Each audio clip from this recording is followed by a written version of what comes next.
What's up, Rockstars? Today I have a great video for you. We got some news to discuss, some good news, some feel-good stuff, some not-so-feel-good stuff, brand new things I'm covering. There's a lot going on Kickstarter that's coming out for crowdfunding very soon. Let's get to it.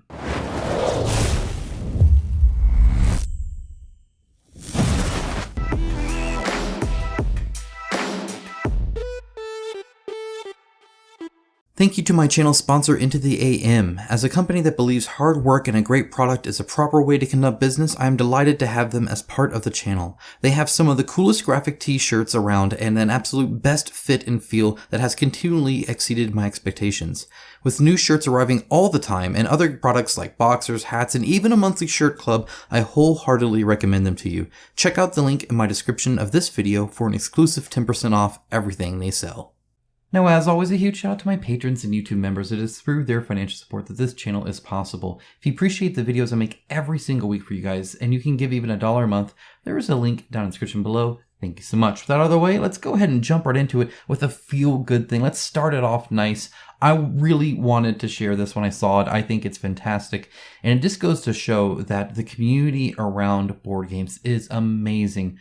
Guys, I talk a lot of crap in this space, right? I talk a lot of negative stuff. I cover some of the least nice things about our wonderful space here, but overall it is a wonderful space here, and you guys time and time again prove how truly great human beings you are. So thank you so much for being so awesome. Let's go ahead and read this. So this is Shadowborn Games Oathsworn. As you recall, they need $8 to $20 extra to be able to ship it, and obviously people paid for this a long time ago. Jimmy Sterling here says, "This is terrible timing for me this month. I'm in the red. When is the deadline? I went all in years ago. My financial situation was absolutely, completely different then. Completely different. Years later, I'm broke and in trouble. So, is my all in from years ago at risk now? My bank account is in the red this month.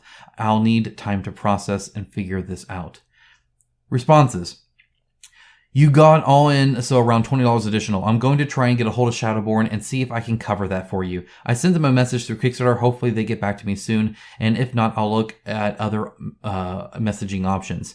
Trent come back and said, "Send me a message, Jimmy. I can help so you get your game." How awesome is that? Somebody is in trouble, right? Somebody who's having a difficult time, and we all do that. We all have problems. Some months are better than others. I don't know. I mean, maybe you're like filthy rich, but I am not, and so I can relate to this so much. Where sometimes, and this is something to keep in mind, when there's those of us, like probably you watching this and me watching this, that back a lot of games. We spend so much money on these. We back many Kickstarters a year, but there are people that get one a year. There are people that get it, and then bad stuff happens, and they can never get it again. That is their game. So when somebody seems upset about something, and you're like, it's not a big deal, just, whatever. If that was their thing, it's going to be a bigger deal to them. In this case, he's in hard times and is finally about to get Oathsworn, and then he just had that taken from him. And it's great to see the community kind of swell and support there. And I wanted to highlight this at the beginning of the video because I wanted it to kind of color the rest of the video as much as possible, so we don't forget just how great everybody is in this space. With that out of the way, let's talk about CMON. Okay, so CMON made an update, finally discussing their shipping. I mean, they're discussing it like weeks and weeks late at this point, months late, because they had several months in between the closure of the Kickstarter and the launch of the Pledge Manager to be able to talk about raising prices, and decided not to. They're doing it afterwards. But how are they discussing? How are they talking about it? How are they explaining that they mentioned, like $64 for 2 ways resistance, where even shipping to me is double that. Why did it double in between those first few months? Was this way wrong? Was that way wrong? Well, the most that we get out of that, we get a whole bunch of, hey, you'll get your game. Okay, whatever. As many of you know, there are a number of challenges facing the specialty board game industry. The most of these challenges directly affect the pricing of shipping. Like many publishers of the past 2 years, we've experienced record high container rates, paper and packaging material shortages, and price increases, increased storage fees, blah, blah, blah, blah, blah. Where is that in here though, right? Like that's the issue here, is where is that included in the 64? I'm assuming not. one thing I would also like to point out, and they kind of talk about how we are constantly reviewing every aspect of the way we run our campaigns, including how we calculate shipping estimates. You mean incorrectly? Yes. Hopefully you are more accurate in the meantime. But again, it's also just communication, right? And they don't talk about communication anywhere in here. They say they read all the comments, and we knew that because they were deleting them off of their Facebook and Instagram. So we know that they were reading the comments to delete them. So we already knew that. But you would think that they would have read something about communication, and they never once even mentioning that they didn't communicate, that they should have communicated more, or anything like that. Another kind of interesting thing that they mention is they're shipping and making money off of it. Okay, so right here it says, we have never made any money on shipping in any of our campaigns, and that remains true for this one as well. This part, they don't know. They don't know because they're charging for shipping about a year ahead of time, in a time where currently the freight cost is dropping by the thousands. It's actually almost 2,000 less now than what it was 3 months ago when they made the estimates. So shipping is on a downward trend. Everybody has said that. Their competitors have gone on record in interviews saying that it's on a downward trend. It will not ever go down as low as it was, but it is going down, and they're expecting that to continue to happen. So that is just not, it doesn't make any sense to say, hey, we were so bad at estimating this that we were half off. We didn't communicate to you. Now we're charging double, and we're charging it well ahead of time. Just like Shadowborn Games said, there are no contracts in place here, right? They have not locked in any price. They may have a quote, but that will change when they go to ship it, which is a good thing because it'll probably be less. And so them saying that they will not make a profit on that is not them saying they'll refund you the difference, but it's also kind of not true. Probably, most definitely. Now, could prices increase? Of course, who knows what the heck happens there? World War III could break out. I don't care. But you can't say that when you're charging so far early. It's a bummer that they finally talk about it, and it's just a long way of saying, tough crap, we're awesome. There's no apology or anything like that in here. Not even a pretend one. So, kind of unfortunate. And, for the most part, all it did is make people upset, which is too bad. This should have happened more sincerely, and it should have happened earlier, not after. All right, but let's talk about cool stuff again. Batman Gotham City Chronicles Season 3 is coming out on the 24th. It's going to be awesome. It's going to be huge, and super excited for it. This is Season 3 plus the RPG, and I say huge, but they're not focused on being huge. That being said, they are going to have Season 1, Season 2, so it's like 2 whole Kickstarters that were massive in this one plus additional. But the additional is, they're not trying to cram a whole bunch of stuff there.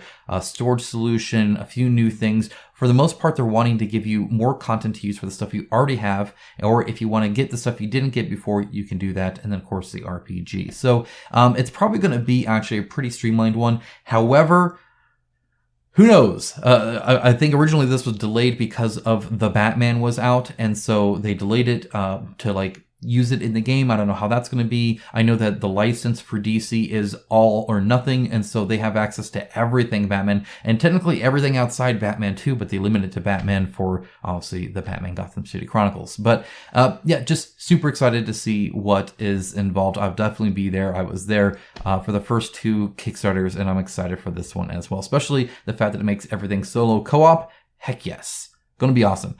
Speaking of which, Runescape Kingdoms, that's coming out on the 31st. And look at that, 1 to 5 players, almost 10,000 followers right now. This is going to be massive. This is by Steamforged Games. I will be having a play session, a digital one with them soon. It'll be just like I did with Bardsung, so I'll let you guys know my initial thoughts, at least in a very limited scope digitally. So it's definitely far removed from the game, and you'll have to go into it, kind of knowing that. I'll have to go into it knowing that.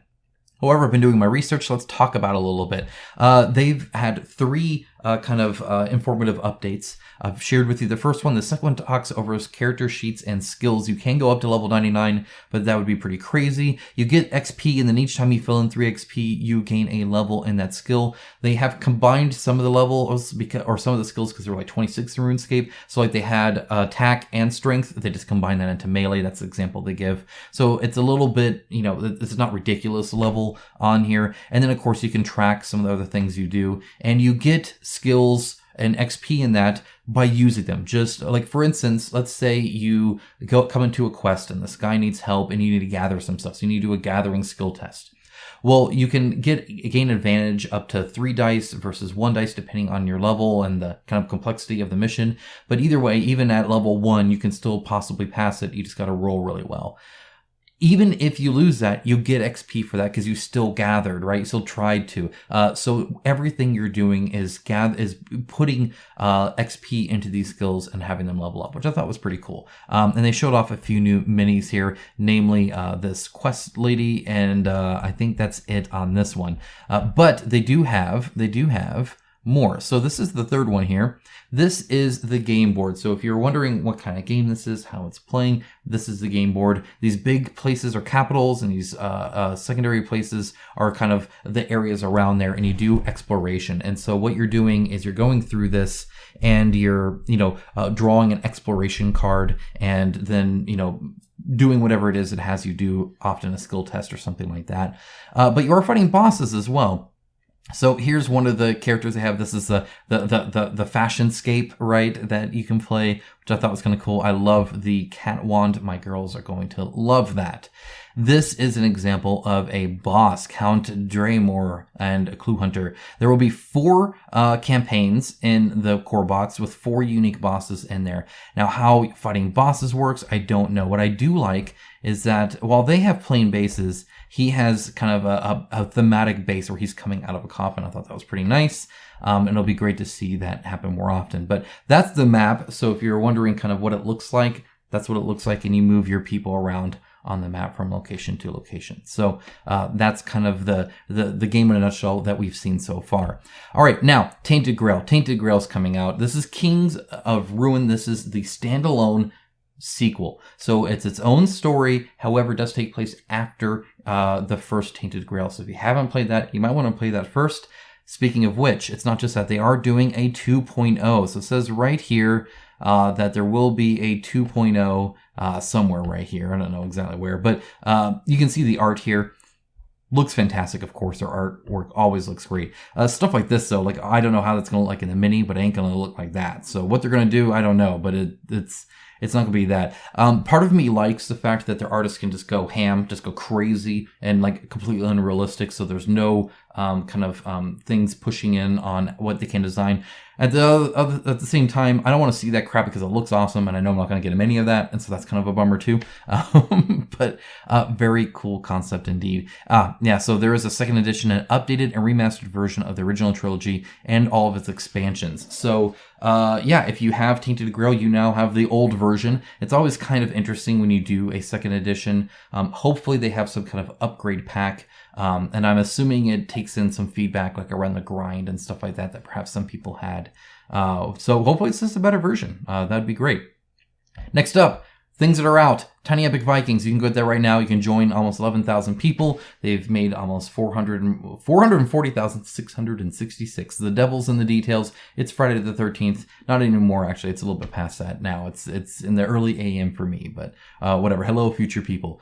$25. This is... They're calling it Tiny Epic Blood Rage. There are some similarities. There is some drafting in the cards, for instance, that you can do. When you do lose a battle, you do gain benefits from there, and there are probably gods that gain that much more, like a Loki or something like that. So there is that Valhalla bonus and stuff like that. There's the fjords, and you're traveling, putting people there. But there is a little bit more there. You're also building like temples and outposts and stuff like that, and kind of moving your people around these different islands. It's the first Tiny Epic game that actually has a game mat in there, which is pretty cool as well. But yeah, I mean, that's kind of the gist of it. You're drafting cards, you're playing them, you can play them face down, and then you don't know what somebody has attack-wise until you do that. And then, of course, you have your units on the board going around doing things as well, and you play until you win, right? So that's kind of it. But yeah, I mean, it's all cheap stuff, as you know. So though you can get a premium print and play for $20, don't get that. Get the real one for $25. It's $5 more. I don't even know what they offer that. That's silly.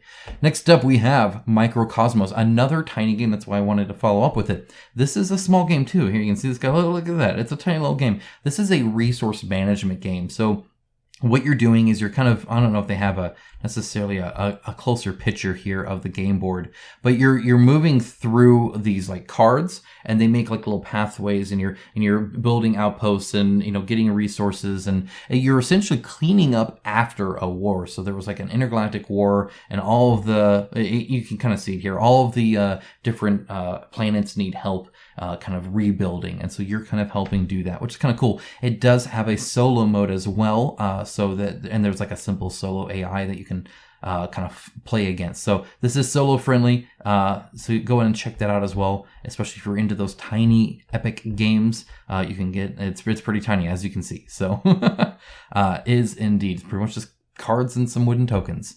All right, next up we have Waste Nights Beyond the Horizon. There are only 4 days left at the time of recording for this, so very last minute. Go ahead and the links below. There's a whole bunch there for you. This is the Beyond the Horizon expansion for it that adds more stuff. In my opinion, it looks kind of water worldy, but they've been unlocking stretch goals and whatnot there. As you can see, again, lots of water. So a lot of stuff there to kind of play. Jeremy says it's cool, and Jeremy's a cool guy, so I figure that means something. But again, you can kind of look down here. They have 21 stretch goals unlocked. And they just keep on trucking on that. That being said, it's much lower than the original, and I think that maybe has to do with the struggle in shipping that they've had, perhaps, or just the fact that people haven't had time, like me, I haven't had time to even look at my copy yet. So, yeah, either you don't have your copy yet, or you're still trying to get it and play it. So maybe a little bit early on this. Zeria is kind of the same way, except they're actually doing quite well. They have 94,000 raised, 751 backers. This has been such a small scale game sales-wise that this is actually, I think, the best they've done. They're doing quite well here, and there's a lot on offer too. So this is the reprint. I have an unboxing of this that I showed off.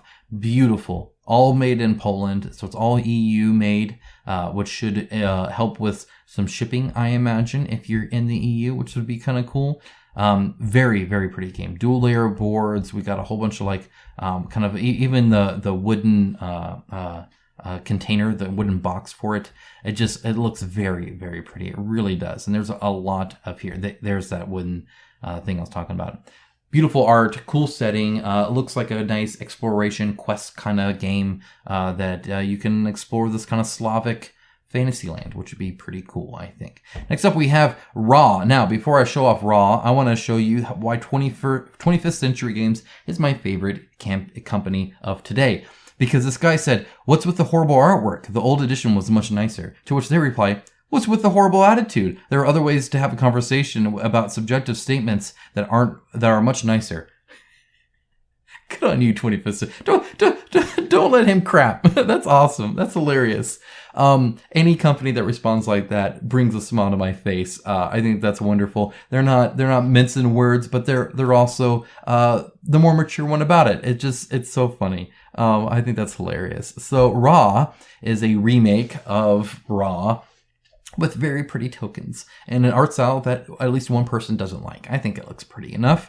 Essentially, you deal these like tokens up here, and then you want to essentially be able to buy those tokens. So you can like bid them with your little tokens here, and then you gain all of them. But there's bad tokens, and you're building these kind of purple ones to like your little monuments to gain victory points. And you know, it's that kind of, I don't know if it's an engine builder per se.